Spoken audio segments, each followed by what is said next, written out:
टाटा भारतीय उद्योगपति, जाने माने उद्योगपति, अपने विचारों के लिए अक्सर उनको जाना जाता था और टाटा समूह को जिस तरीके से वो लगातार आगे ले गए उसके लिए, उनके कार्यकाल के लिए उनको जाना जाता था। लेकिन आपको बता दें कि लंबे समय से वो बीमार भी चल रहे थे, जिसके बाद उनको ब्रीच कैंडी अस्पताल में भर्ती कराया गया और आज 86 साल की उम्र में उन्होंने अंतिम सांस ली है। इसके अलावा आपको बता दें, तमाम जो बड़े मशहूर लोग हैं उनकी ओर से यहाँ पर उनके लिए शोक भी व्यक्त किया जा रहा है और ऐसे में खुद अंबानी परिवार की ओर से भी यहाँ पर शोक व्यक्त किया गया और मुकेश अंबानी ने अपना बयान यहाँ पर सामने रखा है, उन्होंने अपना शोक व्यक्त किया है। इसके अलावा प्रधानमंत्री नरेंद्र मोदी का वो ट्वीट भी हमने आपको दिखाया था, जहाँ पर उन्होंने असाधारण व्यक्ति यहाँ पर बताया रतन टाटा को, उनकी ओर से शोक व्यक्त किया गया। हमारे तमाम सहयोगी लगातार हमारे साथ जुड़ रहे हैं और इस वक्त हमारे सहयोगी सपना हमारे साथ जुड़ रही हैं। सपना, उद्योग जगत के लिए बहुत बड़ी क्षति यहाँ पर है, ख़ासतौर पर अगर टाटा ग्रुप्स की बात करें, टाटा कंपनीज की बात करें तो बहुत बड़ी क्षति उनके लिए, एक बहुत बड़ा शून्य। बिल्कुल शिवानी, मैं 5 मिनट में उस अस्पताल भी पहुंच जाऊंगी, फिर अस्पताल के बाहर की भी तस्वीरें आपको दिखाऊंगी। और बिल्कुल ठीक आप कह रही हैं। आप सोचिए, कहाँ आप टाटा यूज़ नहीं करेंगी? आप कपड़े पहनेंगी तो टाटा के कई ब्रांड्स हैं, जिसमें बहुत सारे ब्रांड्स उनके हैं।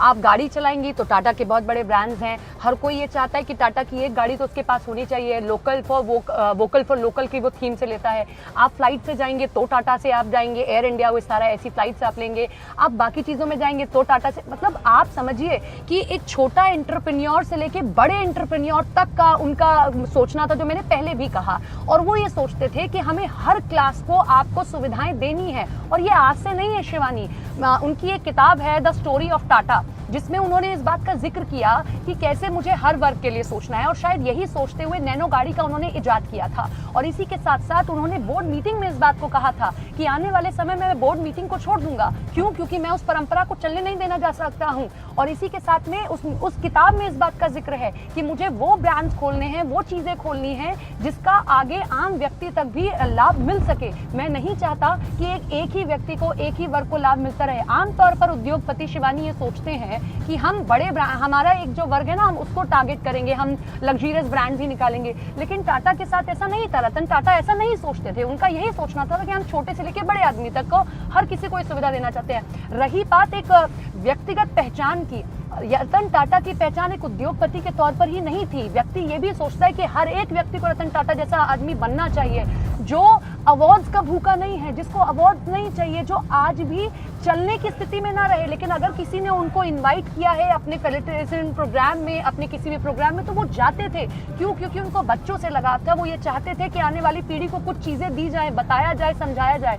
आज़ादी के वक्त में उनका बड़ा योगदान रहा। जिस वक्त अंग्रेज भारत छोड़कर गए, उस वक्त कॉटन जो है एक ऐसा उद्योग था जो आगे बढ़ने वाला उद्योग था, जिसके बारे में सबसे ज्यादा अंग्रेजों को ही मालूम था। उन्होंने इंडिगो सिस्टम्स को शुरू किया कि कैसे जो है चीजों को आगे मैनेज किया जाए। लेकिन रतन टाटा और टाटा कंपनी को ही मालूम था, तो टाटा कंपनी ने इसको आगे बढ़ाया और रतन टाटा को उसमें सबसे बड़ा योगदान रहा है। मैं मुंबई का जिक्र कर रही हूँ और थोड़ी देर में मुझे लगता है, कितना टाइम लगेगा दादा? और 5 मिनट और 5 मिनट में मैं अस्पताल पहुंच जाऊंगी, आपको अस्पताल की तस्वीरें दिखाऊंगी। ये मुंबई की सड़कें इस बात की गवाह हैं। यहाँ से बहुत सारे उद्योगपति निकले और उनमें से उद्योगपति एक रतन टाटा भी रहे हैं। उनमें से एक उद्योगपति टाटा भी रहा है, टाटा पूरा परिवार रहा है, जिसने यहाँ पर बहुत उद्योग किए, जिसने यहाँ पर कॉटन का उद्योग किया, जिसने यहाँ पर मील्स बाकी लगाए हैं, जिसने यहाँ पर कई बड़े फ्रेंचाइजी, जो ताज जिसने एक नासूर झेला था उस आतंकवाद का, उस टाटा कंपनी ने ही उस ताज की छवि को लौटेंगे आपके पास। यहाँ पर एक बार आप ब्रीच कैंडी अस्पताल पहुंच जाएं, तमाम जानकारी हम आपसे बेशक यहाँ पर लेंगे। लेकिन इस बीच आपको बता दें, रतन टाटा के परिवार की ओर से भी एक बयान यहाँ पर जारी किया गया है। पहली तस्वीर जो आप देख रहे हैं वो उनके बयान की ही तस्वीर है, क्योंकि पूरे परिवार के लिए भी बेहद ये इस वक्त शोक का समय है। और ऐसे में तमाम जो बड़े विशिष्ट लोग हैं उनकी ओर से भी यहाँ पर उनके शोक व्यक्त किया जा रहा है। उनकी ओर से भी हमने प्रधानमंत्री नरेंद्र मोदी का ट्वीट भी आप तक यहाँ पर पहुँचाया और अब रतन टाटा के परिवार की ओर से भी एक बयान यहाँ पर जारी किया गया है। 86 साल की उम्र में अंतिम सांस यहाँ पर ली गई रतन टाटा की ओर से। 1937 में उनका जन्म हुआ, मुंबई में ही जन्म हुआ। उसके बाद वहीं मुंबई में ही उनकी पढ़ाई लिखाई यहाँ पर हुई और पढ़ाई लिखाई के बाद फिर वो यूएस चले जाते हैं। यूएस में फिर आगे की पढ़ाई करते हैं और उसके बाद वापस जब भारत लौटते हैं तो टाटा कंपनीज की टाटा ग्रुप की कमान उनको यहाँ पर सौंपी जाती है। इसके अलावा भारतीय उद्योगपति मुकेश अंबानी की ओर से भी बयान जारी किया गया है। उन्होंने अपने बयान में कहा कि ये भारत और भारतीय उद्योग जगत के लिए बहुत दुखद दिन है। रतन टाटा का निधन सिर्फ टाटा समूह के लिए ही नहीं बल्कि हर भारतीय के लिए एक बड़ी क्षति है। व्यक्तिगत स्तर पर रतन टाटा के निधन ने मुझे बहुत दुख पहुंचाया है क्योंकि मैंने एक प्रिय मित्र को खो दिया है। उनके साथ मेरी प्रत्येक बातचीत ने मुझे प्रेरित और ऊर्जावान बनाया और उनके चरित्र की महानता और उनके द्वारा अपनाए गए उत्कृष्ट मानवीय मूल्यों के प्रति मेरा सम्मान बढ़ाया। रतन टाटा एक दूरदर्शी उद्योगपति और परोपकारी व्यक्ति थे जिन्होंने हमेशा समाज की भलाई के लिए प्रयास किया। श्री रतन टाटा के निधन के साथ भारत ने अपने सबसे शानदार और दयालु पुत्रों में से एक को खो दिया है। श्री टाटा ने भारत को दुनिया भर में पहुंचाया और दुनिया की सर्वश्रेष्ठ चीज़ों को भारत में लाया। उनने टाटा घराने को संस्थागत रूप दिया और इसे एक अंतर्राष्ट्रीय उद्यम बनाया, जिसने 1991 में चेयरमैन का पद संभालने के बाद से टाटा समूह को 70 गुना से अधिक बढ़ाया। रिलायंस, नीता और अंबानी परिवार की ओर से मैं टाटा परिवार और पूरे टाटा समूह के शोक संतप्त सदस्यों के प्रति अपनी हार्दिक संवेदना व्यक्त करता हूं। रतन, आप हमेशा मेरे दिल में रहेंगे। ओम शांति। मुकेश अंबानी की ओर से ये बयान यहाँ पर सामने आया है और ऐसे में प्रधानमंत्री नरेंद्र मोदी ने भी यहाँ पर अपना शोक व्यक्त किया और पूरे देश में इस वक्त शोक की लहर है। उद्योग जगत के लिए एक शून्य है रतन टाटा का जाना। 86 साल उनकी उम्र थी और 2 से 3 दिन पहले ही उनको अस्पताल में भर्ती कराया गया था, तब जब उनको सांस लेने में कुछ तकलीफें यहाँ पर महसूस हो रही थी। इस बीच पूरा देश जब उनको याद कर रहा है तो ये तस्वीरें याद करना भी बेहद ज़रूरी हो जाता है।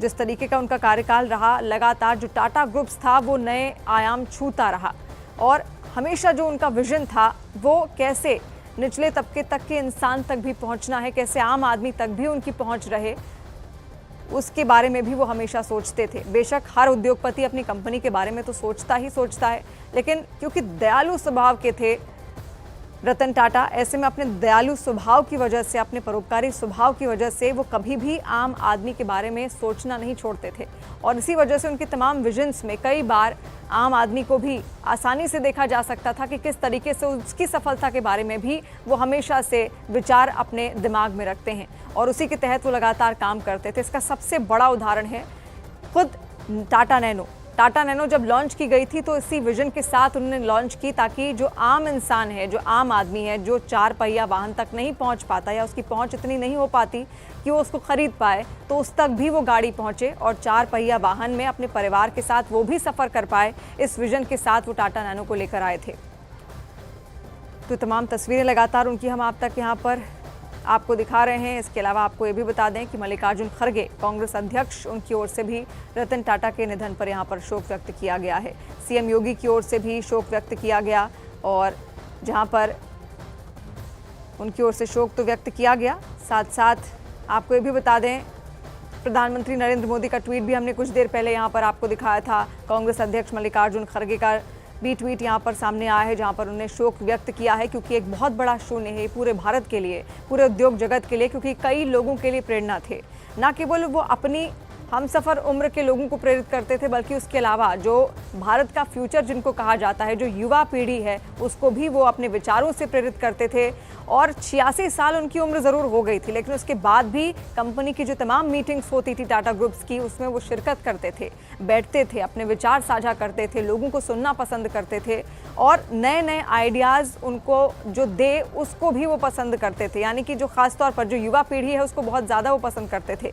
और किसी भी उद्योगपति के लिए बेहद ज़रूरी होता है वो तमाम लोगों को सुनकर ही अपने कंपनी के लिए, अपने ग्रुप के बारे में सोचता है। और सबसे बड़ी चीज़ उनके बारे में यही थी कि आम इंसान तक किस तरीके से पहुंचा जाए। इसी विजन के साथ रतन टाटा लगातार आगे चले गए और यही विजन टाटा कंपनीज को भी, टाटा ग्रुप को भी बहुत आगे यहाँ पर ले गया। सपना हमारी सहयोगी एक बार फिर से हमारे साथ जुड़ रही हैं, उनका रुख करेंगे। सपना, ब्रीच कैंडी अस्पताल क्या आप पहुँच चुकी हैं? शिवानी, मैं ब्रिज कैंडी अस्पताल पहुंच गई हूं। यहाँ की तस्वीरें मैं आपको दिखाऊं। यहाँ पर हलचल इस तरीके से नज़र आ रही है कि जो पुलिस है वहाँ पर मुस्तैद हो गई है और बैरिकेडिंग कर दी गई है, क्योंकि जो भी कोई गाड़ी अंदर से आती है या कोई अगर वीआईपी मूवमेंट होता है तो यहाँ जो है उसके लिए ही रास्ता दिया जा रहा है। और आम लोग भी दिखाइए चंदन, ज़रा अगर आप पीछे दिखा सकें, आम लोग भी आ रहे हैं। अगर जिसको जैसे जैसे पता चल रहा है, क्योंकि मैंने आपको कहा ना, रतन टाटा कोई एक ऐसे व्यक्ति नहीं है कि किसी एक उद्योगपति के दिल में ही बसे वो हर किसी के दिल में बसने वाले व्यक्ति हैं। जिसको पता चल रहा है वो यहाँ पर पहुँच रहा है। और यहाँ अस्पताल के बाहर भी देखिए सिक्योरिटी को टाइट कर दिया गया है, और हम लोगों को भी कहा गया है कि हमें एक जगह दे दी गई है कि हमें यहीं रहना है, और जो पुलिस है वो यहाँ पर लगा दी गई है। अंदर भी पुलिस है, और जैसी खबर मिली कि डिप्टी सीएम भी अब से थोड़ी देर में यहाँ पर पहुँचेंगे, जैसे वो यहाँ पर पहुँचते हैं उसके बाद में हम आपको तस्वीरें दिखाएंगे। लेकिन सन्नाटा पसरा हुआ है, एक अजीब तरीके का शून्य है यहाँ पर, जो हम भी महसूस कर सकते हैं, जो आपके मेरे सबके दिल में, जो दर्शक हमें देख रहे होंगे उनके दिल में भी वो शून्य है। और उस शून्य को भरना किसी के भी बस की अब बात नहीं है, क्योंकि हमने एक व्यक्ति को नहीं खोया है, हमने एक ऐसे व्यक्ति को खो दिया है जैसा अब आना शायद संभव नहीं है। वो एक शानदार उद्योगपति थे, वो एक शानदार व्यक्ति थे, वो एक शानदार बॉस थे, वो एक शानदार हर खांचे में अगर आप रख लें तो वो हर खांचे में फिट होने वाले व्यक्ति थे। वो हमारे बीच नहीं है। वो किसी भी पीढ़ी को प्रेरित करने वाले व्यक्ति थे। वो उनके उसमें जन्म लेता है या नहीं लेता है, लेकिन वो उसको भी प्रेरित करते थे यहाँ। लेकिन एक शोक की लहर है, शून्य है यहाँ पर। और यहाँ जो इम्पोर्टेंट अब गाड़ियाँ हैं सिर्फ उन्हीं को यहाँ जाने दिया जा रहा है, और किसी को यहाँ से जाने की अनुमति नहीं है। और हमें भी कहा गया है कि हम भी जो है यहीं तक रहकर बात करें, हम लोग आगे ना जाएं। हम भी पूरी कोशिश करें कि जो पुलिस कह रही है हम उसको फॉलो करें, क्योंकि ऐसे वक्त में पुलिस का भी समर्थन करना बहुत ज़रूरी है। क्योंकि रतन टाटा को देखने के लिए, उनके अंतिम दर्शन करने के लिए यहाँ लोग ज़रूर आएंगे, भीड़ उमड़ेगी, और उसी को कंट्रोल करना अब मुंबई पुलिस के लिए एक सबसे बड़ी चुनौती है। और यहाँ पर देखिए बैरिकेडिंग और की जा रही है ताकि यहाँ पर व्यवस्था ना बिगड़ने पाए। और डिप्टी सीएम को थोड़ी देर में पहुँचना है,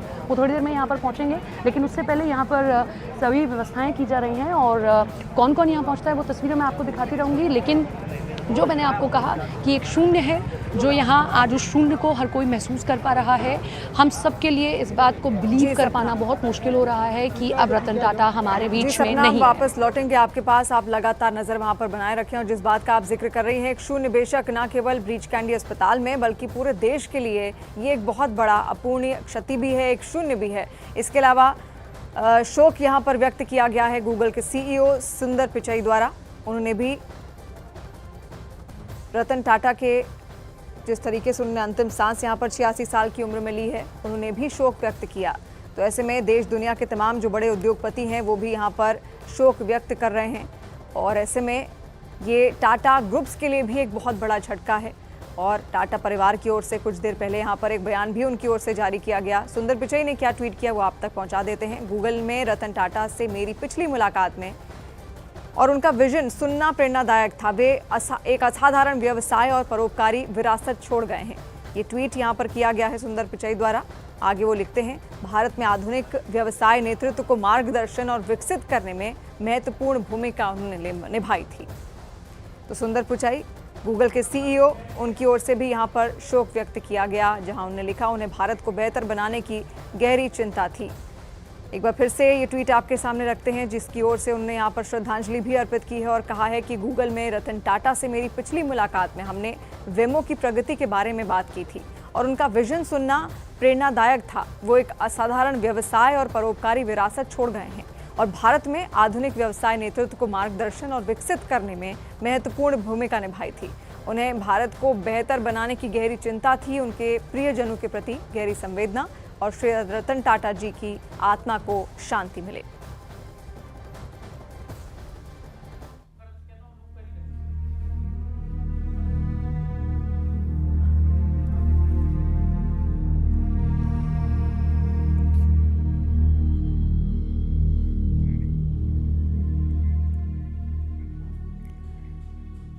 तो रतन टाटा ने यहाँ पर 86 साल की उम्र में अंतिम सांस ली है। ब्रीच कैंडी अस्पताल में उनको 2 से 3 दिन पहले ही भर्ती करवाया गया था। उस वक्त उन्हें सांस लेने में कुछ तकलीफें महसूस हो रही थी, जिसके बाद उनको तुरंत अस्पताल भर्ती कराया गया। 2 से 3 दिन तक, सोमवार का वो दिन था जब उनको अस्पताल में भर्ती कराया गया था। उसके बाद से इलाज उनका वहाँ पर लगातार चला। इलाज के दौरान भी तमाम तरीके की अटकलें उस वक्त खबरों के जरिए निकलकर सामने आ रही थी, लेकिन एक ट्वीट फिर बाद में उनकी ओर से किया गया, जहां पर इन तमाम अटकलों पर विराम लगता हुआ जरूर दिखा। लेकिन आज ये खबर सामने आती है कि ब्रीच कैंडी अस्पताल में 86 साल की उम्र में अंतिम सांस रतन टाटा की ओर से यहाँ पर ली गई है। एक मशहूर उद्योगपति, एक महान उद्योगपति और महानायक अगर उनको कहा जाए तो ये भी गलत नहीं होगा, क्योंकि वो देश की जनता के दिलों में रहते हैं, आज भी वो बसते हैं, अपने काम के लिए वो जाने जाते हैं। और इसी वजह से टाटा ग्रुप्स का जो नाम है वो ना केवल देश में, ना केवल देशवासी बल्कि दुनिया भर के तमाम लोग टाटा ग्रुप्स को विश्वसनीयता के तौर पर देखते हैं। अगर कोई विश्वसनीय कंपनी है